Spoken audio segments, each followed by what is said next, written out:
주현절 후 둘째 주일을 맞아 주님의 말씀 앞에 나온 성도님들을 예수 그리스도 이름으로 환영합니다. 오늘 본문 말씀은 마태복음 21장 1절로 11절까지의 말씀입니다. 오늘 본문 말씀은 우리에게 큰 도전을 줍니다. 오늘의 도입 질문은 당신의 왕은 누구입니까? 라는 질문입니다. 오늘 주님은 왕이 되시죠. 이 땅에 오신 하나님이 이스라엘의 왕이 되시는 그런 날입니다. 주님이 우리에게 왕이 되셨다는 의미는 무엇인지, 주님은 왜 이 땅의 왕이 되셨는지, 왕이 된다는 그 왕을, 이스라엘 왕을 우리가 영접한다는 것이 무엇인지가 오늘 말씀에 우리에게 주어지는 도전이죠. 오늘 말씀을 통해서 살아있는 하나님의 임재를, 그 주님이 우리 가운데 이루시는 일을, 그 십자가의 의미를 만나는 이 말씀의 시간이 되기를 예수 그리스도 이름으로 축원합니다. 오늘 본문 말씀 21장 1절의 말씀은 이렇게 시작합니다. 그들이 예루살렘에 가까이 가서 갈람산 벳박에 이르렀을 때 예수께서 두 제자를 보내시며, 여리고에서 불과 사흘길이 되지 않는 예루살렘으로 가는 십자가를 향해서 나아가시는 주님의 마지막 여정, 그 끝인 예루살렘의 목전에 이르러 계시는 겁니다. 이 벳박에는 예루살렘과 거의 붙어있는, 불과 거리가 3km가 되지 않는다고 하죠. 예루살렘의 접경에, 예루살렘에 입성하기 위한 그 준비가 다 되어 계신 거죠. 여리고로부터 주님과 함께 온 그 무리들이 이제 예루살렘 입성을 앞두고 있는 것입니다.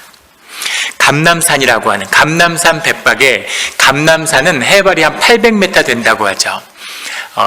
예루살렘은 해발이 한 700m 정도 되기 때문에 실제로는 그렇게 높아 보이지는 않는다고 해요. 하지만 이 감람산에서는 예루살렘이 내려다 보이는 거죠. 그래서 이 감람산에서 예루살렘을 향해 내려가는 것이고, 또 그 예루살렘을 향해 영적으로는 올라가는 것이죠. 그 마지막 여정을, 그 행진을 벳박에에서 시작하시려고 하는 겁니다. 벳박에라는 도시는 예레미야 선지자가 이 성전의 마지막, 예루살렘의 마지막을 선포했던 그런 지역이죠. 그 지역에서 이제 예루살렘을 향해서 주님이 나아가시는 그 행진이 시작되려고 하고 있습니다. 그 벳박에 이르렀을 때 예수께서 두 제자를 보내시며, 이 두 제자는 평행 본문인 누가복음 22장 8절의 말씀을 보면 베드로와 요한이었다는 것을 알 수 있습니다. 주님이 그 시작되기 전에 베드로와 요한을 보내는 거죠. 그들에게 새로운 사명을 주는 것입니다. 그들에게 주어진 사명이 무엇이냐면 2절에 이르시되 너희는 맞은편 마을로 가라. 맞은편 마을이라는 말은 마가복음 평행 본문인 11장에 보면 그곳이 베다니였음을 알 수 있습니다. 베다니와 벳박에가 서로 마주보고 있는 거죠. 이 베다니에는 마리아의 집이 있습니다. 마가복음의 저자 요한이라고도 하는 마가의 어머니 마리아가 살던 집이 있는 곳이고, 그곳에 예루살렘에 오셨을 때는 주님이 머무셨던 곳이죠. 마가의 다락방에서 교회가 시작됐고, 마가의 다락방에서 오순절의 경험이 일어났습니다. 오순절의 역사가 일어난 교회의 중요한 장소죠. 그 박해가 시작되었을 때 예루살렘 교회의 구심점이 되었던 곳, 그곳이 역시 이 마가의 집이었습니다. 이 집은 굉장히 큰 집이었겠죠. 큰 집이니까 사람들이 많이 모였을 거고, 우리가 짐작할 수 있는 것은 이 마가의 어머니, 이 마리아, 초기 교회의 중요한 사역자고 지도자였던 바나바의 누나죠. 구브로 출신의 과부입니다. 예루살렘이 과부들의 도시다라는 별칭이 있었다고 하는데, 많은 유대인들이 남편을 타향에서 잃고 난 뒤에 혼자가 되면 그 마지막을 이 예루살렘에서 보내기를 소원했기 때문에 예루살렘으로 많은 과부들이 찾아왔던 것이죠. 우리 한국에도 섬기던 교회에 그 주변에 혼자 되신 권사님들이 여러 분들이 사셨어요. 그 중에는 같이 사시는 분들도 계셨습니다.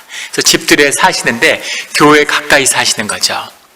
또 그 전에 한 교회는 교회가 아파트 단지 옆에 있는데 아파트 우리 목사님이 그런 말씀을 하시더라고요. 우리 교회 주변에는 아파트는 절대 가격이 떨어지지 않는다. 교회가 이제 규모가 있는 큰 교회였는데 교인들이 은퇴하고 또 혼자 되신 분들 이런 분들이 다 교회 주변에 사신다는 거예요. 그래서 교회 주변에 은퇴하고 다 이사를 오시기 때문에 그래서 집에 대한 수요가 끊임없어서 절대로 우리 교회 주변에 있는 집값은 안 떨어진다 이렇게 말씀하시는 것을 들은 적이 있습니다. 교회가 삶의 중심이 되어서 그 삶의 마지막을 공동체 가운데서 나누며 살고 싶어하는 그 소망이 담겨 있는 거죠. 그것처럼 예루살렘에 그런 소망을 가진 많은 디아스포라 유대인, 혼자 된 유대인들이 이 예루살렘에서 살고 있었고 그 중에 한 명이 이 마가의 어머니 마리아였다는 것을 알 수 있습니다. 이 마가의 어머니 마리아는 예루살렘에 들어오신 예수님의 머리에 기름을 부음으로 예수님이 이제 기름 부음을 3번 받게 되는데 머리에 기름을 부음으로 예수님이 왕이 되셨음 그 확증을 선포하는 것을 보여주는 이제 그런 사명의 쓰임을 받게 되죠. 이런 귀한. 그래서 많은 사람들은 주님이 이 예루살렘에 오셔서 이 백박의 행진을 시작하시기 전에 이 마리아의 집에서 머물렀을 것이라고 그렇게 생각을 합니다. 지금은 백박이로 바로 들어가는 것처럼 보이지만 평행 본문들 성경의 말씀을 읽어보면 주님은 이미 도착하셔서 베다니에서 하루를 보내시고 그 다음날 백박이에서 출발하려고 들어가려고 하시는 거죠. 그래서 이 베다니로 가서 메인 나귀와 나귀 새끼가 함께 있는 것을 보리니 풀어 내게로 끌고 오라 이렇게 말씀하십니다. 이것을 신비의 기적으로 풀어내고 이해하는 경우도 많은데 그렇게 이해하지 않아도 전혀 이상할 것이 없는 본문입니다. 베다니에 하루를 보내셨기 때문에 거기서 주님이 이 나귀 새끼와 나귀를 준비시키셨겠죠. 주님이 직접 하시지 않아도 마리아나 베다니아에 사는 그 형제들을 통해서 이 일들을 준비하셨을 겁니다. 그리고 백박에서 모든 준비가 끝나니까 그 마지막에 베드로와 요한을 바로 그 동네니까 보내서 이제 나귀 새끼를 데려와라 이렇게 말씀을 하시는 거죠. 그래서 이 베드로와 요한이 이 나귀 새끼를 가지러 가는 겁니다. 그리하면 곧 메인 나귀와 나귀 새끼가 함께 있는 것을 보리니 풀어 내게로 끌고 오라. 주님이 어떤 분이신가 하는 것을 보여주고 있죠. 나귀 새끼를 끌고 오게 하는데 나귀 새끼를 타려고 하시는 겁니다. 그런데 어미도 같이 데려오게 하시는 거죠. 아무것도 멍에를 지워지지 않았던 그런 나귀 새끼가 처음으로 사람을 태우는 짐을 지우는 날이에요. 멍에를 씌우는 날입니다. 그런데 혼자 온다는 것은 굉장히 고통스럽고 두려운 일이었겠죠. 그래서 그 어미 나귀를 같이 데려오는 겁니다. 혹자들은 나귀 새끼를 처음에 혼자 끌고 오는 것이 쉽지 않기 때문에 엄마랑 떨어지려고 하지 않기 때문에 그래서 어미를 끌고 오면 그 나귀 새끼가 따라오기 때문에 그래서 어미를 끌고 왔을 것이다. 이건 아주 눈에 보이는 현상적인 설명이죠. 그런데 주님의 마음에는 어미와 그 자식을 띄워놓고 싶어 하지 않은 그 나귀 새끼의 마음도 헤아려 주시는 그런 주님의 따뜻한 마음이 있었다고 믿습니다. 그래서 이 나귀 새끼와 어미를 같이 데리고 오는 거죠. 그래서 주님이 그런 세심한 마음을 써주시는 그런 분이라는 거죠. 그 나귀 새끼가 데려와서 그래서 그 나귀 새끼를 타고 들어가시는 겁니다. 들어가실 때에는 나귀 새끼만 타고 들어가시죠. 말씀을 이루기 위해서 나귀 새끼만이 필요한데 어미도 데리고 온 겁니다. 다른 평행 본문에는 들어갈 때 누가 어미 나귀에 관심이 있겠어요. 오직 나귀 새끼를 타고 들어가시는 주님의 모습만이 보이는 거죠. 이 나귀 새끼를 타고 들어가시는 주님은 그 이유가 4절에 나오는 이는 선지자를 통하여 하신 말씀을 이루려 하심이라. 주님이 하신 그 말씀을 이루려 하는 것이라는 거죠. 주님이 이 땅에 오신 말씀의 주인이시고 말씀이신 하나님이 이 땅에 육신이 돼서 오셔서 주님이 말씀하신 그 말씀을 이루어 가시는 겁니다. 언약의 주인이신 하나님이죠.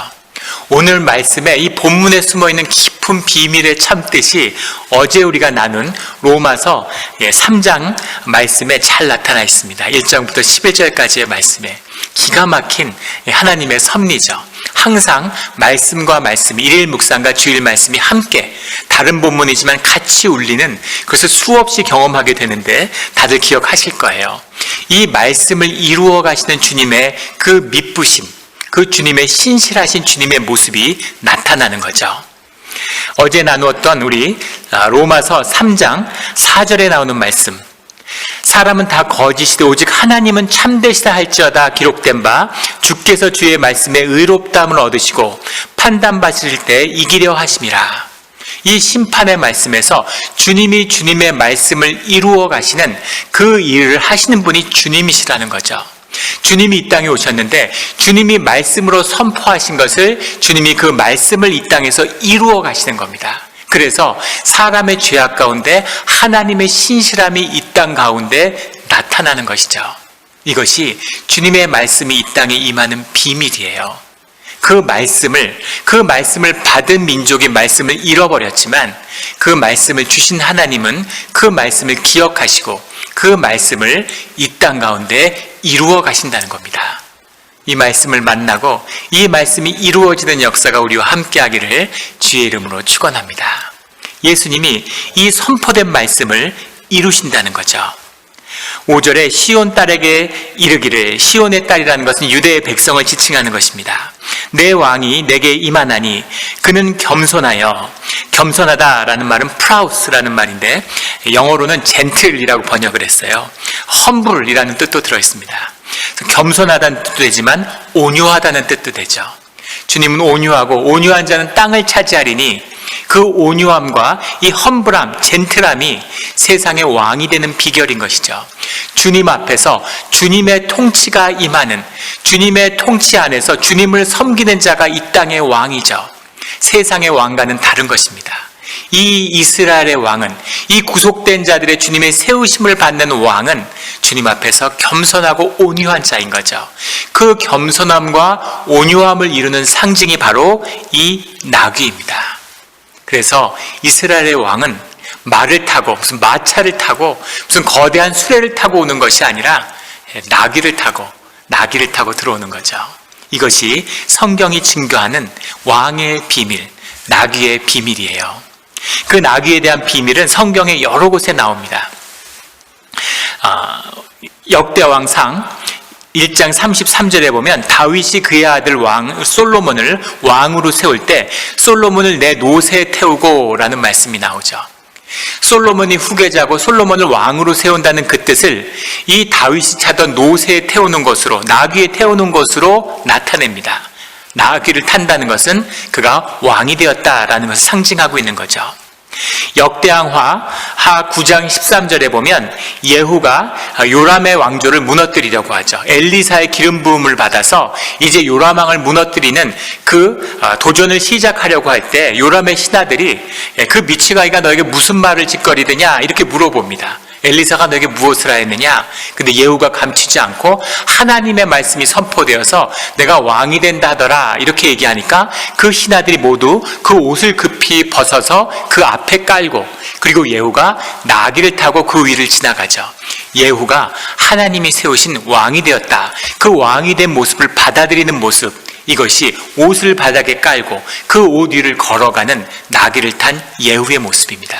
나귀를 탔다는 것, 왕이 된다라는, 왕위에 등극했다라고 하는 그런 의미죠. 사무엘하 18장 9절에 보면 압살롬이 이 다윗을 몰아내고 반역을 일으켜서 왕이 되려고 할 때 그 전쟁터에 나가는데 압살롬이 노새를 탔는데 라고 돼 있죠. 전쟁터에 나가면 왕이고 전쟁을 하는데 군마를 타고 무슨 마차를 타고 해야 되는데 노새를 타고 그 길로 나아가는 거죠. 노새를 타고 그 길로 나아갔다고 하는 것은 자신이 왕이 되었음을, 자신이 이스라엘의 왕이다라고 하는 사실을 보여주고 있는 거예요. 그것을 선포하는 것입니다. 이것이 이 노새가 상징하는 왕권의 의미죠. 또 사무엘상 9장 3절 20절에 보면 사울이 나귀를, 잃어버린 나귀를 찾아 나서는 것으로 그가 왕이 되는, 왕의 기름 부음을 받는 그 길이 시작되죠. 그래서 나귀를 찾아다니다가 사무엘 선지자를 만나게 됩니다. 사무엘 선지자가 내가 나귀를 찾았다라고 하고, 그리고 사울에게 기름 부음을 부음으로 그가 왕으로 부르심을 받게 되는 거죠. 나귀를 찾아다니다가 나귀를 찾는 것, 이 나귀가 왕권의 상징인 겁니다. 불교에서 소를 찾는 것, 소를 몰고 다니고 소를 찾아다니는 것, 소가 깨달음을 상징하는 것처럼 우리 이 유대교의 전통 안에서 이 이스라엘의 전통 안에서 낙이라는 것은 왕권을 상징하는 겁니다. 겸손한 자, 하나님의 부르심을 받은 하나님이 세운 왕, 그 왕은 나귀를 타고 곧 멍에 매는 짐승의 새끼를 탔도다라는 나귀 새끼를 타고 그리고 들어가는 것이죠. 이것이 왕이 되어는 이스라엘의 왕이 되어서 예루살렘으로 들어가는 그 즉위식을 상징하는 거예요. 그 말씀을 있는 그대로 이스라엘의 왕으로, 예루살렘으로의 왕으로 주님이 들어가시는 거죠. 제자들이 학수고대하고 예수님을 따랐던 무리들이 학수고대하던 그 일을 이루기 위해서 그 자리로 나아가고 있는 것입니다. 이 일들이 이루어지고 있는 거죠. 이렇게 예수님은 예루살렘의 왕이 되셨습니다. 이 땅의 왕이 되신 거죠. 그런데 왜 왕이 되셨을까? 왜 왕이 되셔야 했을까 하는 거죠. 이스라엘의 왕이 된다고 하는 의미가 도대체 무엇이었을까? 사람들이 기다리던, 제자들이 기대하던, 그를 따르던 무리들이 소망하던 그런 왕의 꿈은 아니었습니다. 주님이 예루살렘의 왕이 되셨다면 이제 하나님의 나라가 예루살렘에 회복이 되어야 되는 것이죠.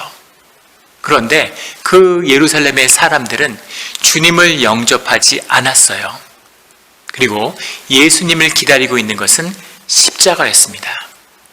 십자가와 주님을 기다리고 있는 순환이 예루살렘에 있음을 주님이 벌써 3번에 걸쳐서 제자들에게 선포하고 가르치셨습니다.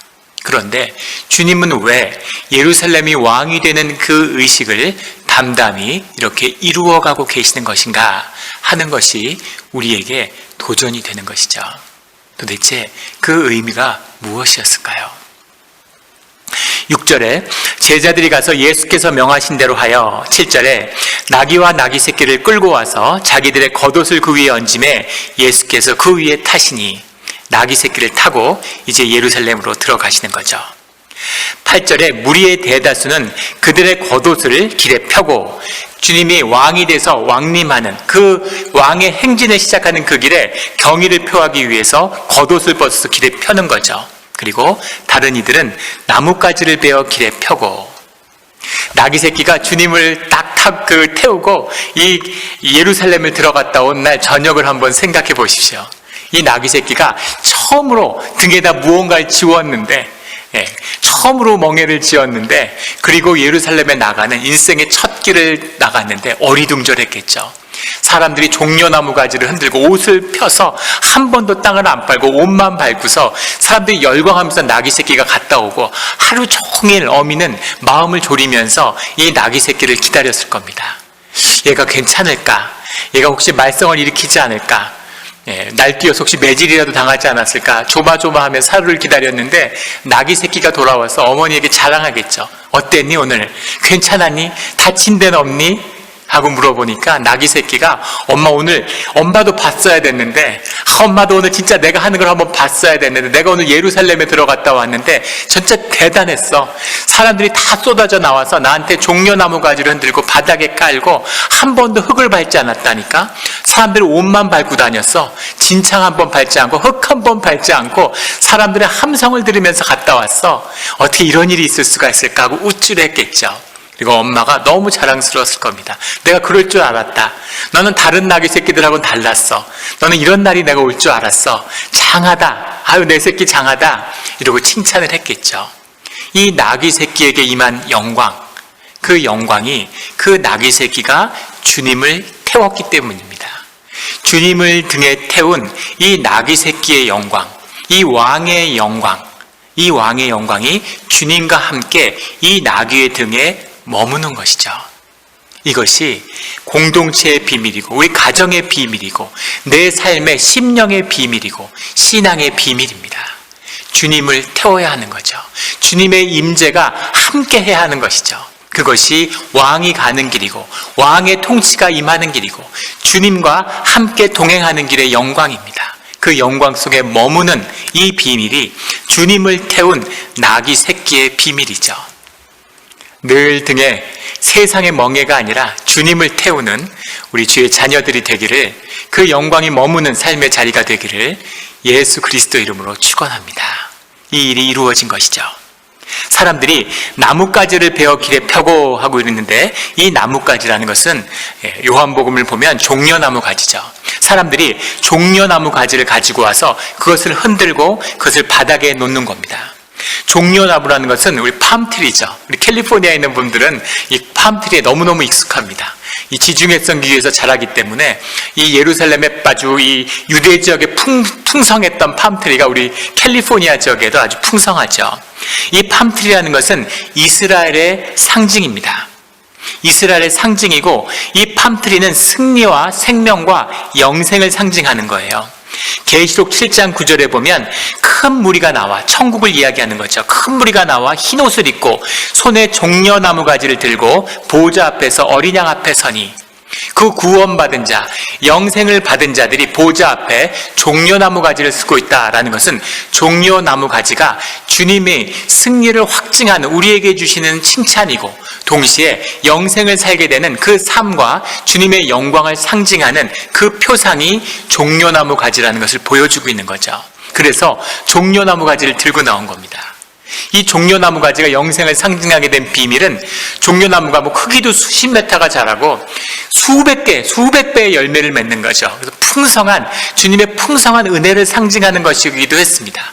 더 놀라운 건, 종려나무 가지가 죽으면 그 죽어서 심지어 줄기를 꺾 잘라서 구루터기만 남아도 거기서 새로운 나무 가지가 자라나기 시작한다는 거죠. 죽어도 새로운 생명이 피어나는 이 종려나무 가지의 특징 때문에 이것이 부활의 상징으로 여겨졌다는 겁니다. 죽은 나무의 구루터기에서 새로운 생명이 피어나는 것, 이것이 종려나무의 생명과 영생의 상징으로 받아들여진 거죠. 그래서 세상을 향하여 죽음의 권세를 이기는 그 승리의 표상이 바로 종려나무 가지였던 겁니다. 그래서 주님의 오시는 메시아를 대망하는 유대인들은 이 종려나무 가지를 유대의 상징으로 받아들였던 거죠. 티터스가, 로마의 장군 티터스 뒤에 황제가 되는 70년에 예루살렘을 완전히 정복하고 파괴한 다음에 그것을 기념하기 위한 새로운 로마의 동전을 주조했는데, 거기에 보면 종려나무 가지를 등지고 선 여인이 무릎을 꿇고 앉아있는 그 모습이 그 금화에 새겨져 있습니다. 그 금화가 상징하는 것은 무엇이냐면, 종려나무 가지는 유대인의 정체성을 의미하는 거죠. 그리고 그 여인은 유대인들입니다. 유대인의 이제 종려나무 가지에 등을 돌린 그 정체성에 등을 돌리고 로마를 향해서 그 민족이 무릎을 꿇고 있는 것을 그 정복했다는 상징으로 보여주고 있는 거죠. 그래서 종려나무 가지는 이스라엘의 상징이고 유대의 상징이고, 그 가지를 바닥에 깐다는 것은 그 나귀 새끼를 타고 오는 그 이가 예루살렘의 왕이 되었다는 것, 그것을 받아들이고 그것을 선포한다고 하는 그 의미가 들어있는 거죠. 이것이 종려나무 가지의 의미입니다. 겉옷을 길에 펴고 나뭇가지를 베어서 깔고 그 위에 나귀 새끼를 탄 예수님이 예루살렘으로 행진해서 들어가고 계시는 겁니다. 주님의 말씀이, 주님의 뜻이 이루어져 가고 있는 것이죠. 9절에 앞에서 가고 뒤에서 따르는 무리가 소리 높여 이르되 호산나 다윗의 자손이여, 호산나 다윗의 자손이여, 찬송하리로다 주의 이름으로 오시는 이여, 가장 높은 곳에 호산나 하더라. 호산나 호산나라는 명칭이 울려 퍼지는 거죠. 이 명칭은 시편 118편 25절에 나와 있습니다. 여호와여 구하옵나니 이제 구원하소서. Save now. 이제 구원해 주십시오. 주님, 우리를 구하여 주십시오 라고 하는 그 부르짖음의 외침이 이 호산나였다고 해요. 호산나 호산나 하고 외치는 거죠. 우리 일제시대 때 대한독립 만세, 3.1운동 때 대한독립 만세, 대한민국 만세 하고 외치는 그 만세의 함성, 만세 만세 하는 그 부르짖음이 바로 호산나인 거죠. 호산나라는 부르짖음은 이 예루살렘이 멸망하고 600년이 지난 예루살렘의 회복을 간절히 소원하는 이 유대인들의, 이 이스라엘 사람들의 간곡한 주님 들어주시옵소서, 구원하여 주시옵소서 라는 그 부르짖음과 외침이 이 구원하소서, 지금 구원해 주십시오 주님, 구원하여 주십시오 라고 하는, 지금 메시아가 오셨으니 우리에게 구원을 임하게 하여 주시옵소서 라는 외침, 이것이 호산나라는 이름으로 터져 나온 거죠. 호산나 다윗의 자손이여 찬송하리로다 주의 이름으로 오시는 이여. 시편 118편 26절에 가면 blessed, 영어 성경엔 blessed is the one who comes in the name of the Lord.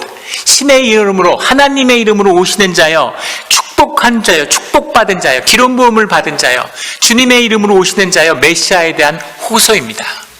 그런데 이 호소가 시간이 지나면서 이 호소가 힘을 잃어가고 사람들이 지쳐가서 이 주님의 이름으로 오시는 자여, 주님의 이름으로 오시는 자여 라고 하는 이 호칭이 메시아에 대한 소망이 아니라 이 예수님이 계시던 이 시대에는 성전을 방문하는, 예루살렘을 방문하는 이방인 순례자들 또는 이방인 크리스찬, 디아스포라 유대인들을 지칭하는 말이 되었다고 해요. 비즈니스가 된 거죠. 예루살렘을 방문하는 그 디아스포라 유대인들을 통해서 예루살렘의 경제가 돌아가고, 관광지니까 관광지, 성지 순례라고 하는 것이 관광같이 돼버린 거죠. 그들이 먹고 마시는 그 돈으로 도시가 굴러가고 그 세금으로 운영이 되니까, 그러니까 제일 중요한 것, 헤롯에게, 이 예루살렘 백성들에게 가장 중요한 게 그 성지 순례를 오는 사람들인 거죠. 그 사람들을 주의 이름으로 오시는 이여 라고 불렀다고 합니다. 그리고 그런 사람들을 길에서 만나면 주의 이름으로 오시는 이여 라고 환영의 뜻을 표했다고 해요. 웰컴 투 몬트레 이런 거죠. 우리 도시에 잘 왔습니다. 환영합니다. 이런 의미로 타락한 그 시대에 그 호칭 가운데 주님이 정말로 기다리던 메시아가 돼서 그곳으로 들어가고 계시는 거죠. 사람들이 소리 높여 이르는데 이 소리 높임을 위해서 제자들이 들어가면서 외쳤겠죠. 그 제자들이 앞에 가면서 호산나, 하나님의 이름으로 오시는 이여, 메시아가 왔다라고 외치니까 사람들이 열광하는 거죠. 사람들이 정말 기다리던 그 모습의 열광에서 사람들이 열광해서 막 소리 지르는 겁니다. 거기다 따라온 무리들이 있잖아요. 계속 예수님을 여리고부터 함께 온 무리들이 그 앞에 호산나 하고 외치면 뒤에서 호산나 하고 같이 받는 거죠.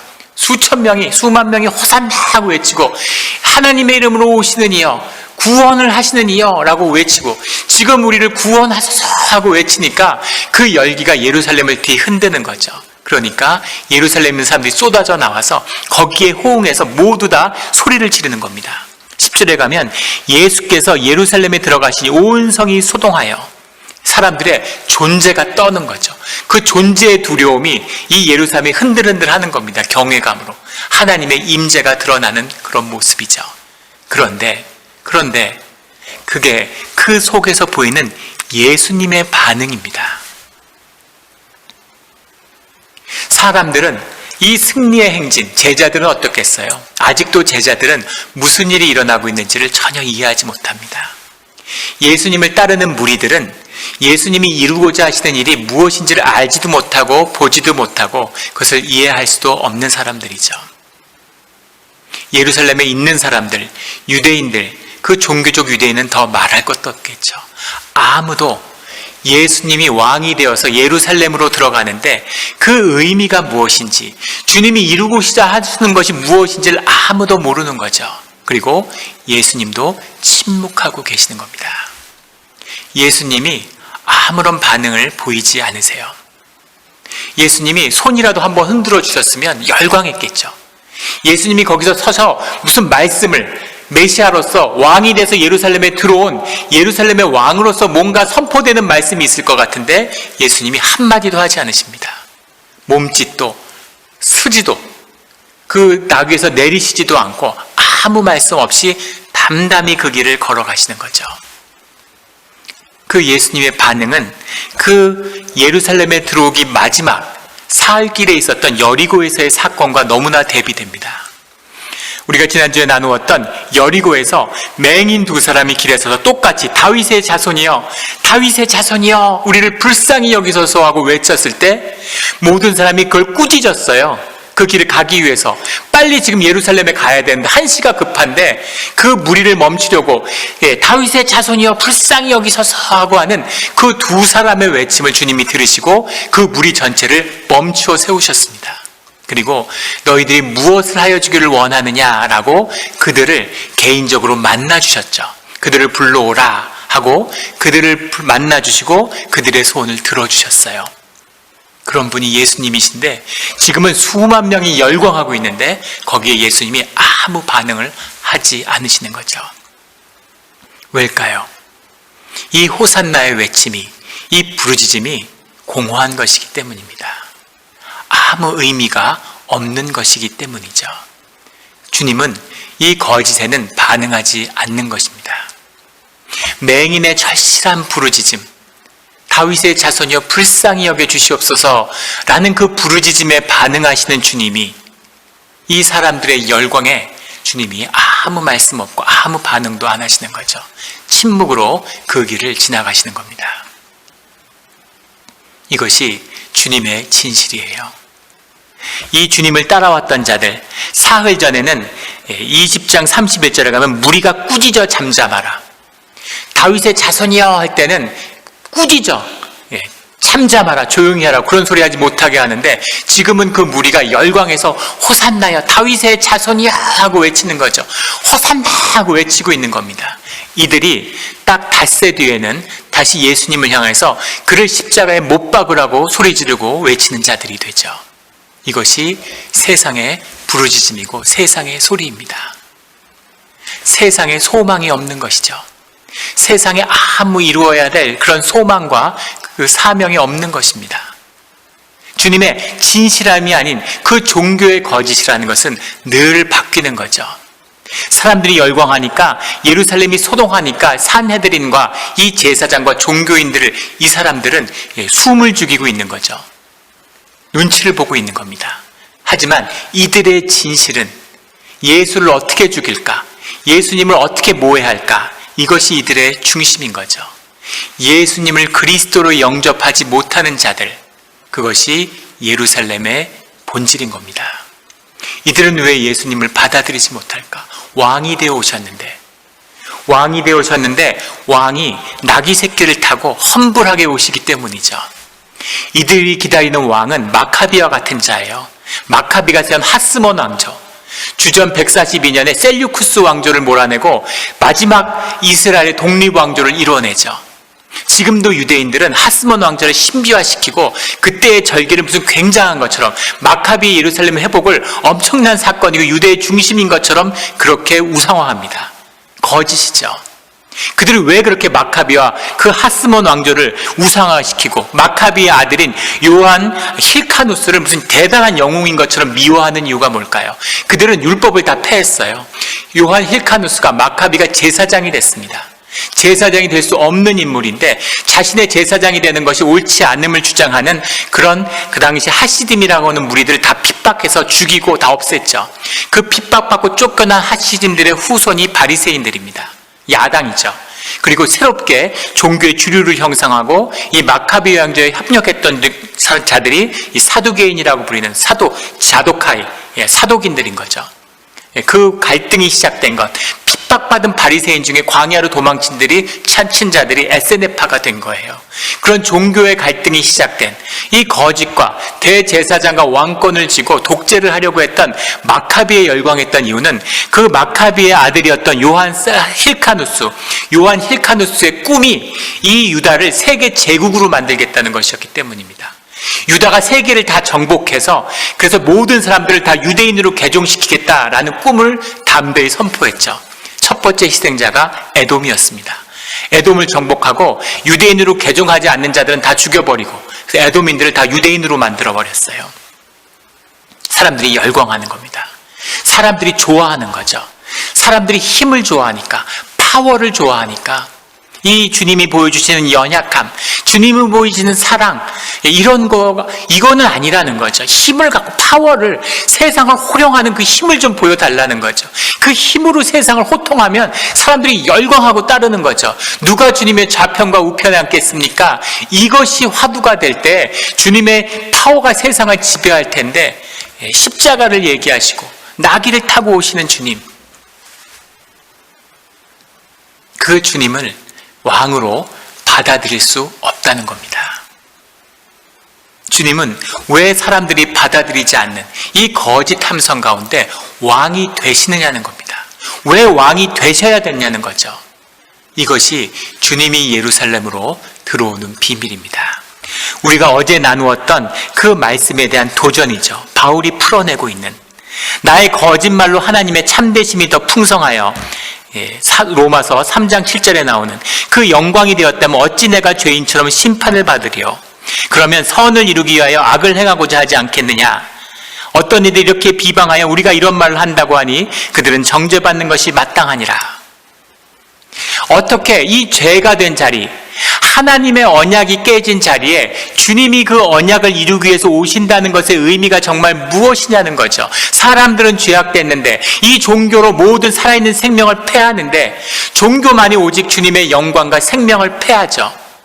종교는 사람의 것이기 때문에, 세상의 것이기 때문에, 거짓이기 때문에, 죽지 않기 때문에 그 죽음의 십자가를 절대로 마주할 수 없는 거죠. 십자가가 나타나면 종교는 죽는 것입니다. 그래서 종교는 절대로 십자가를 용납하지 않죠.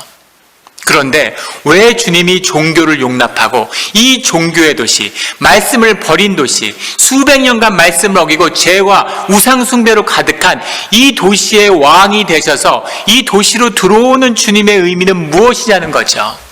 이것이 예루살렘에 들어오는 이 종려주일 우리가 섬기는 이 말씀에 숨어있는 비밀입니다.